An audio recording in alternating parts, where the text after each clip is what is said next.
अस्सलाम वालेकुम वरहमतुल्लाहि वबरकातुहू। बिस्मिल्लाहिर्रहमानिर्रहीम। आज मैं बना रही हूँ कीमा करेले, जिसके लिए मैंने बीफ का कीमा लिया है हाफ़ के जी मैंने करेले लिए हैं।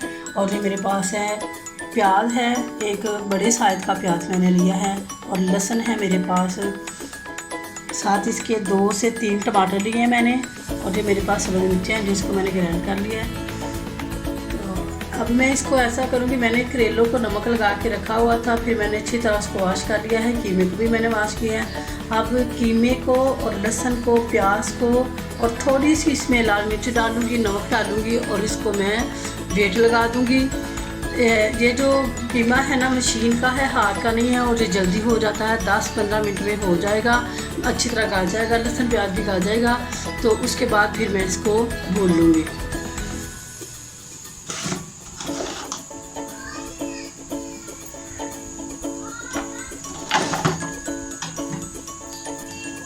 बिस्मिल्लाहिर्रहमानिर्रहीम।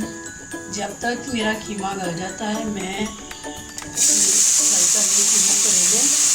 पहले घी नहीं डालना, पहले मैं इनका पानी खुश्क कर लूँगी, फिर इसमें घी डालूँगी।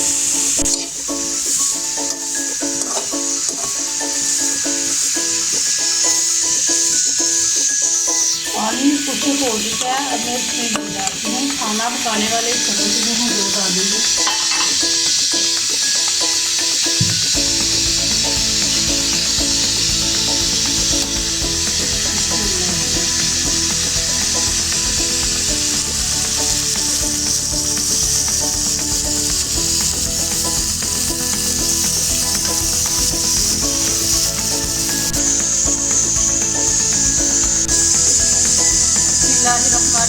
बहुत अच्छे से ये करेले फ्राई हो चुके हैं। मैं इसको निकाल लूँगी। बिस्मिल्लाहिर्रहमानिर्रहीम। देखिए कीमा बहुत अच्छे से गल चुका है। लहसुन प्याज मैंने इसमें डाला था, वो भी गल गया। इसका पानी खुश्क होता है, फिर मैं इसको अच्छी तरह भून लेती हूँ। जो करेलों का घी था वो भी मैं इसमें डाल के इसको भून लूँगी। कुछ लोग इसमें लहसुन अदरक का पेस्ट डाल के भी इसको बनाते हैं, वो अलग तरीका है, उसका टेस्ट भी अलग होता है, इसका जायका अलग है, उसका अलग है, दोनों तरीके अलग है वो भी कीमा करेले हैं और ये भी। लेकिन लहसुन अदरक का जब पेस्ट डालते हैं तो उसका जायका जो होता है वो अलग हो जाता है। मैं इसको खुश्क कर लूँ पानी को, फिर इसकी बनाई करती हूँ। बिस्मिल्लाहिर्रहमानिर्रहीम। ये अच्छे से भून रहा है।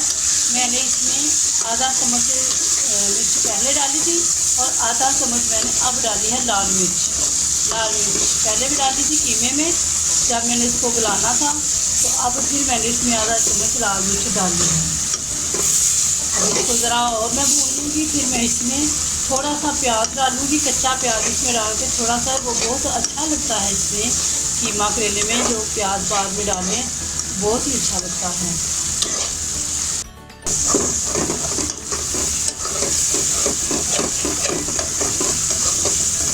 सबसे जो अहम काम होता है वो इसकी बुनाई का होता है, ताकि इसकी जो स्मेल है ख़त्म हो जाए, और बहुत प्यारी इसकी जो बुनाई हो जाती है ना, उसकी खुशबू आने लग जाए।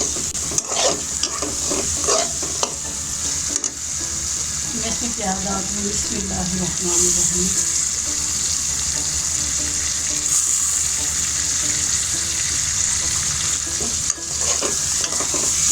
प्याज को बिल्कुल पकाना नहीं,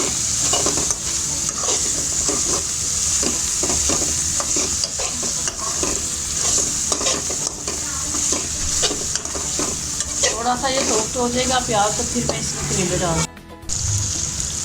बिस्मिल्लाहिर्रहमानिर्रहीम। अब जो फ्राई करेले थे वो इसमें डाल दूँगी। करेलों को पहले ही नमक लगा हुआ था, इसमें मैंने नमक इसमें कम डाला है।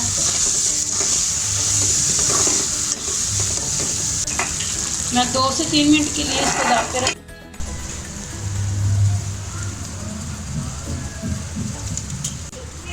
बिस्मिल्लाहिर्रहमानिर्रहीम। एक कीमा करेले बहुत अच्छे से भून चुके हैं। मैंने 2-3 मिनट इसको दम पे रखा था। अब मैं इसको बर्तन में डाल लेती हूँ।